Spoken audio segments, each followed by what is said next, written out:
Form দেখো 12খানা পাতা, এই 12খানা পাতা, এই 12খানা পেস্ট একে পূরণ করতে হবে। এমনকি তোমার নাতি যদি থাকে, তোমার নাতনি যদি থাকে, তাকেও তোমার পূরণ করতে হবে। বাল ছাড়া আমরা একটা মূর্খ, আমরা একটা অক্ষর জানি না, আমরা লিখতে জানি না। এই বাল ছাড়া 12টা পাতায় লিখে দেবো বাল ছিঁড়তে। আর এই জন্য পড়া লক্ষ্মীর ভান্ডার করিনি, একবার ছাড়া 10বার যেতে হয় বলে লক্ষ্মীর ভান্ডার করে আমি টাকা নিইনি। আর এই 12টা পেস্ট, এই 12টা পেস্ট সই করতে হবে, 12টা পেস্ট ফিল আপ করতে হবে। 12টা পাতা নাতি পুতি যার যেখানে বিষয় আশায় বাড়ি ঘর যা আছে সমস্ত লিখতে হবে এখানে।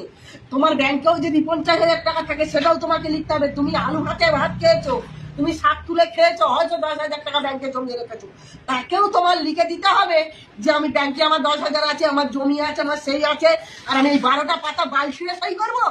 হ্যাঁ, এর গাড়ি ধার যাবো, ওর গাড়ি ধার যাবো, এ বলবে টাকা দাও, ও বলবে টাকা দাও, ইয়ে অফিসার আসবে বলবে টাকা দাও। তোমার কি আছে, তুমি কি ইনকাম করো? এই বাল ছিঁড়ে আমি পেস্ট ভোট করবো এই 12টা পাতা এই অন্নপূর্ণার ভান্ডারে?